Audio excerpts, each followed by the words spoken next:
हमारे मांगे नहीं दिए तो बस का पहिया नहीं चलेगा, नहीं चलेगा, नहीं चलेगा, बस का पहिया नहीं चलेगा, नहीं चलेगा, नहीं चलेगा, बस का पहिया नहीं चलेगा, नहीं चलेगा, नहीं चलेगा, बस का पहिया नहीं चलेगा। हमारे मांगे नहीं दिए तो बस का पहिया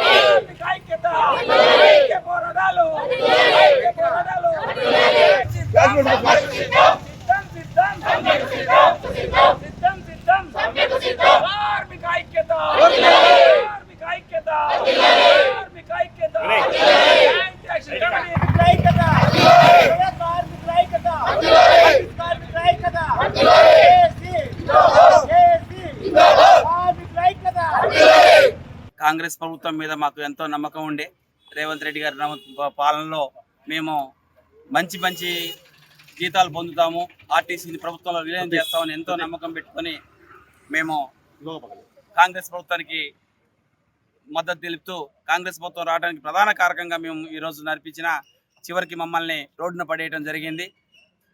ఈ రోజు నుంచి కూడా నిరోధిక సమ్మెకి మేము తెలంగాణ మజ్దూర్ యూనియన్ అన్ని డిపోల పక్షాన కూడా మేము పూర్తి జేఏసీకి పూర్తి మద్దతునిస్తూ ఎటువంటి కార్యక్రమాలకు సిద్ధంగా ఉంటామని తెలియజేస్తూ రాష్ట్ర వ్యాప్తంగా ఆర్టీసీ కార్మికులు సమస్యల కోసం ఎన్నో దఫాలుగా రాష్ట్ర ప్రభుత్వానికి విన్నపం చేయడం జరిగింది. ఎన్నో దఫాలు వాళ్ళకి రాష్ట్ర ప్రభుత్వానికి మెమోరాండం కూడా ఇవ్వడం జరిగింది.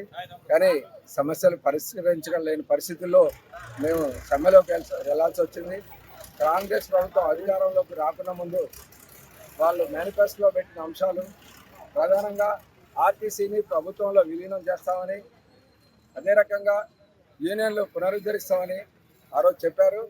ఈరోజు అది అమలు చేయట్లేదు కాబట్టి మీ పిఆర్సీని 2021, 2025 పిఆర్సీ ఇవ్వాలని, అదే రకంగా 2017లో పిఆర్సీకి ఇవ్వాల్సిన బకాయిలు చెల్లించాలని ఈరోజు అదేవిధంగా కార్మికులపై వేధింపులు ఆపాలి.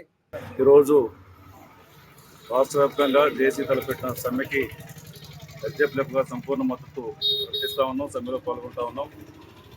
అదే సందర్భంలో రాష్ట్ర ప్రభుత్వం ఏదైతే ఎన్నికల మేనిఫెస్టోలో హామీలు ఇచ్చారో మరి హామీలను అమలు చేయాలని చెప్పేసి డిమాండ్ చేస్తూ ఉన్నాం.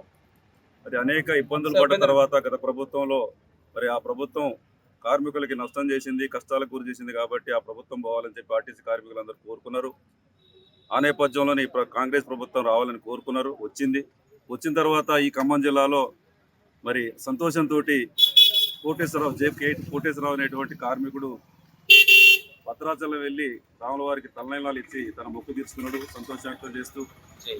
ఖమ్మం నుంచి మరి కేవీ లింగయ్య అనేటువంటి డ్రైవర్ సోదరుడు శ్రీశైలం వరకు పాదయాత్ర చేసిండు.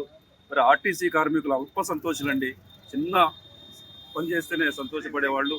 అలాంటి కార్మికులు మరి కాంగ్రెస్ ప్రభుత్వం రావడం పట్ల సంతోషపడి ఎన్నో ఆశలు పెట్టుకుంటే ఈ రోజున ఇన్ని రోజుల నుంచి విజ్ఞప్తులు, వినతి పత్రాలు ఇచ్చినా కూడా పట్టించుకోకుండా మరి నిన్నటి రోజున ఏదో జరుగుతుంది చర్చలకు పిలిచారని చెప్పి ఆశిస్తే